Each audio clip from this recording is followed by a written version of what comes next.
பற்களின் வகைகளும் அவற்றின் பணிகளும்.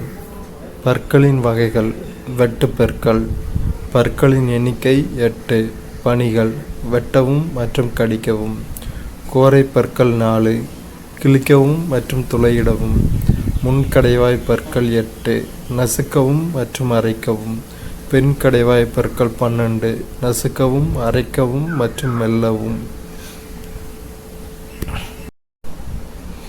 ரெனின். ரெனின் ஒரு செரிமான ஊக்கியாகும். பால் புரதமாகிய கேசினை உறைய வைக்கிறது மற்றும் புரதம் செரிமானமாவதை அதிகரிக்கிறது. ரெனின் ஆஞ்சியோடென்சினோஜென்னை ஆஞ்சியோடென்சினாக மாற்றுகிறது மற்றும் சிறுநீரக வடிநீர்மத்திலிருந்து நீரையும் சோடியத்தையும் சீராக உறிஞ்சச் செய்கிறது. ரெனினோட பணி ஒரு செரிமான ஊக்கி, கேசினை உறைய வைத்தல், புரதம் செரிமானமாவதை அதிகரித்தல். ரெனினோட பணி ஆஞ்சியோடென்சினோஜென்னை ஆஞ்சியோடென்சினாக மாற்றுவது, சிறுநீரக வடிநீர்மத்திலிருந்து நீர் மற்றும் சோடியத்தை உறிஞ்ச செய்தல். இதெல்லாம் ரெனின் மற்றும் ரெனினோட பணிகள்.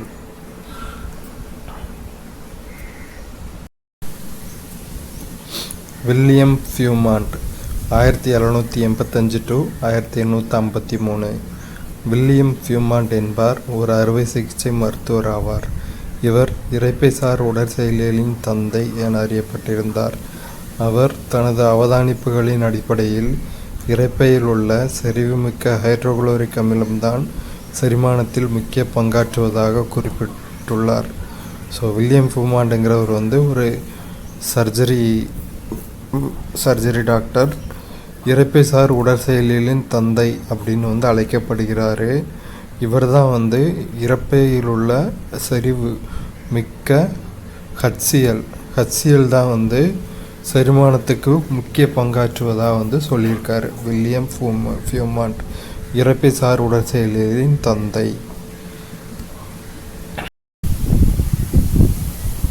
செரிமான மண்டலத்தின் மிக நீளமான பகுதியான சிறுகுடல் 5 மீட்டர் நீளமுடையது.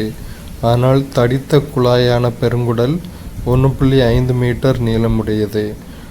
சிறுகுடலின் நீளம் 5 மீட்டர், பெருங்குடலின் நீளம் 1.5 மீட்டர். பெருங்குடல் தடித்த குழாய். செரிமானத்தின் செயல்முறை: முதல்ல உணவு வாய் வழியாக உட்செலுத்துதல். அடுத்தது வாய்க்குழி வழியாக கார்போஹைட்ரேட்டுகளின் செரிமானம் துவங்கும். தொண்டையில் உணவானது வாய்க்குழியிலிருந்து தொண்டைக்கு செல்லும். உணவு தொண்டையிலிருந்து உணவு குழாயிற்கு இரைப்பைக்கும் கடத்தப்படல். உணவு குழாய் மூலமாக இரைப்பைக்கு கடத்தப்படும். இரைப்பை புரதங்களின் செரிமானம் துவங்குதல்.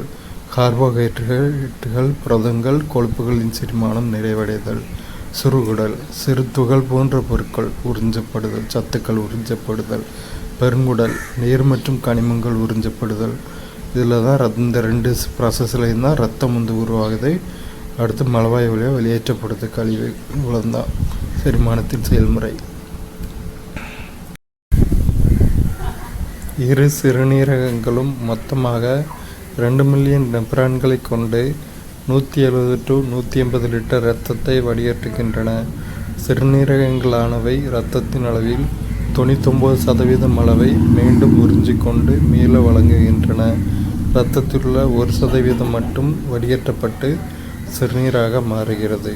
2 சிறுநீரகங்களும் 2 மில்லியன் நெப்ரான்களை கொண்டிருக்கு. 170 to 180 லிட்டர் ரத்தத்தை வடிகட்டுது. 99% மீள உறிஞ்சி கொண்டு மீள வழங்குது. 1% மட்டும் சிறுநீராக மாறுது. முதல் சிறுநீரக மாற்றம் 1954ஆம் ஆண்டில் பாஸ்டன், USA என்ற நகரத்தில் உள்ள பாஸ்டன், USAவில், அதாவது அமெரிக்க நாட்டில் இருக்கிற பாஸ்டன்ங்கிற நகரத்தில் உள்ள பீட்டர் பென் பிரிகாம் என்ற மருத்துவமனையில் ஜோசப் இ. முர்ரே என்ற மருத்துவரும் அவரது சக ஊழியர்களும் ரொனால்டு மற்றும் ரிச்சர்ட் ஹெரிக் ஆகிய ஒத்த பண்புடைய இரட்டையர்களுக்கிடையே முதலில் வெற்றிகரமாக சிறுநீரக மாற்றத்தை செய்தனர். சிறுநீரகத்தை பெற்றுக்கொண்ட ரிச்சர்ட் ஹெரிக் 8 வருடங்கள் வாழ்ந்து பின் காலமானார். ஸோ ஃபஸ்ட்டு கிட்னி ட்ரான்ஸ்ஃபர் வந்து 1954 அமெரிக்க ஐக்கிய நாட்டில் இருக்கிற பாஸ்டன் நகரத்தில் வந்து நடந்திருக்கு. ஹாஸ்பிட்டல் பீட்டர் பென் பரிகாம் அப்படிங்கிற ஹாஸ்பிட்டல். டாக்டர் பேர் ஜோசப் முர்ரே. அந்த இரட்டையர்கள், மாற்றிக்கொண்ட இரட்டையர்கள் ரொனால்டு மற்றும் ரிச்சர்டு ஹெரிக். அந்த கிட்னியை பெற்றுக்கொண்ட ரிச்சர்டு ஹெரிக் அதுக்கப்புறமா 8 வருஷம் உயிரோடு வாழ்ந்திருக்காரு. திரும்ப 8 வருஷம் உயிரோடு வாழ்ந்து திரும்ப இறந்துருக்காரு. அவ்வளோதான். ஆணின் உடலில் மிகச்சிறிய செல் விந்து ஆகும்.